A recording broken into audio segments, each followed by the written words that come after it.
Hey guys, this is Cody with J&C Guns. Today I'm going to do a review and some of the applications that the AK-47 bayonet has. This is an East German one that I ordered. It just got here. I think the actual knife itself was $18.99, and after tax and shipping I think it was around $23 or $24, so it's not a terrible deal. So I'm going to talk to you about some of the finer points of the knife and some of the bad points of the knife, sort of the good and the bad, and you know, where it's applicable. Now I've got another similar knife. It was a Romanian one, and I broke it one time when I was out camping, so that's why I've ordered this new one. Anyhow, so I'm going to talk about the holster, some of the different things, some of the purposes this knife was meant for, and what I use it for. So it's, like I said, it's a bayonet, so it attaches directly to your AK, and I'll show you that here in the video. Now it's pretty good sized. I've got the dollar bill here for comparison, so you can see, because you can't really tell how big my hands are, but you can definitely tell how big the dollar bill is. So it's I think they say it's 10 3/4 of an inch, or 10 3/4 inches from the base of the handle to the tip of the blade, and the sheath itself adds a couple inches in length, so it's a pretty hefty knife. I don't know if you can tell. It's very thick knife, sort of a Rambo style knife. Lay that against the dollar bill for comparison again. So that's just the blade length. It's almost the length of the dollar bill. It's almost spot on. Now some of the features. I'll start with the sheath and go back to the knife. You got this leather holster here, a little belt loop. You can put your belt through it, and it kind of holds it there. It makes the knife dangle a little bit back and forth, just kind of a loose hold. What I do is I take a 550 cord or paracord, and I just wrap it and tie it to my gear, to my belt, to my leg. I've got a leg holster I carry, to that kind of gear, and it works pretty good. So I haven't had any problems with it getting ripped off or caught on the bushes when I tie it down. The holster is very sturdy. The knife locks, or the sheath is very sturdy. The knife locks in there very solidly. I mean, you can't really tell, but it takes some force to pull it out and to put it together. The other one I had was very similar, which I think is a good characteristic in a sheath. You don't want your knife to fall out. This is not a quick pull-out knife. You definitely have to have some force to it, even if you left this little piece of leather unlocked. So one of the key characteristics, and again, this is military purpose knife, and with that comes, you know, specific applications of the knife in military sense, but you can use that just about anywhere, and I like features. I'm all about features that I can use. Options, I like to call them. So this is a rubber material. It's non-electrically conductive, so the theory is you can take this metal and you can touch an electric wire, and as long as you're holding on to this rubber, you're safe. So I'm no electrician, but I've messed around with it and horse wire and stuff, and it's worked great. So now this niche in this knife here fits in with this, and what you do is you put the two together and then you twist them, and then they now are shears. Right here is where, or wire cutters, right here is where you put the wire and you're able to clip.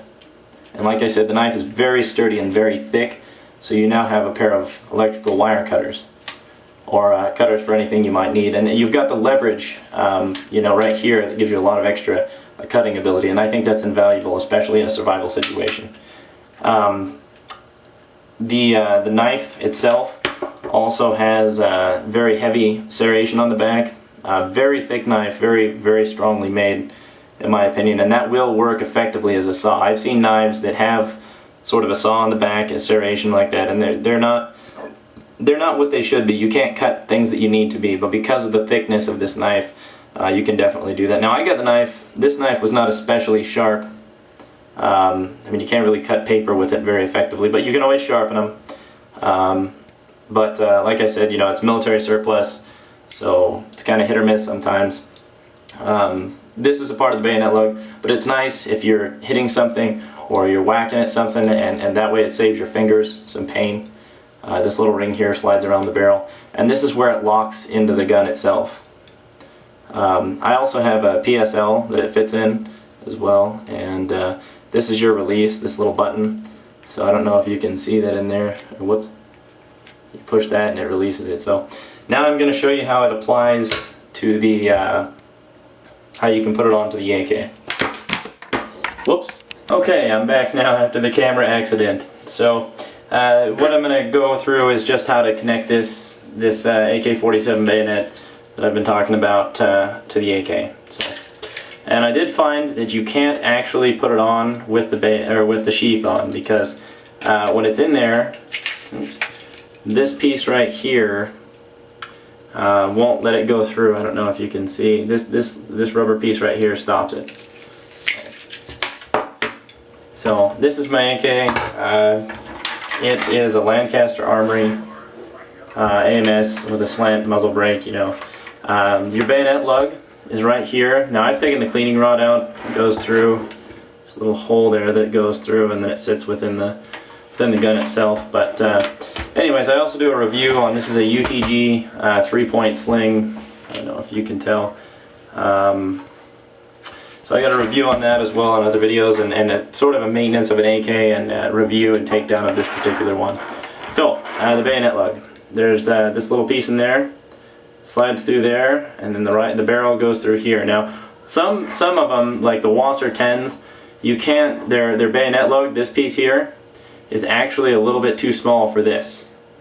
So you just need to check those and look at them and look at the AK bayonet that you're looking at buying and figure out, sort of read some reviews on it. This is an East German bayonet going on a standard build AK-47. Also watch out for the 74 bayonets. The AK-74, they don't always fit. So what you do is you just slide this ring over the muzzle brake or the barrel if you have a Wasser.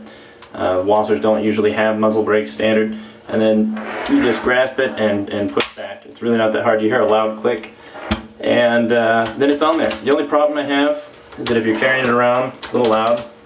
I mean, it looks great, I think, you know. It's kind of neat. It's a little loud, and I believe I put this on here. Can't really see there. I believe I've successfully put this on here once or twice. Once it's on there, so you can just slide that rubber piece down, and if you keep wiggling it, this rubber piece will go all the way down. I guess you could probably cut that rubber piece there that's preventing it from sliding on firmly. So I'm just going to take that off. And then just taking it off, there's a button here on the side. There's not one on the other side, so you grasp the bayonet and push the button and pull it off. It comes off pretty easily. So that's my review of the East German AK-47 bayonet. So it's a really handy tool. I like it. It's pretty sturdy, pretty firm.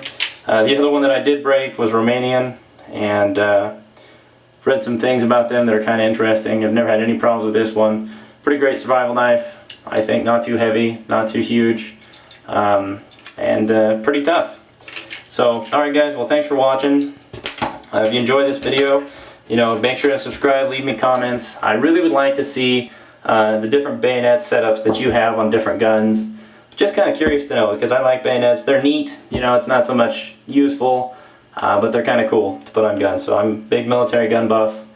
And yeah guys, thanks for watching and take care.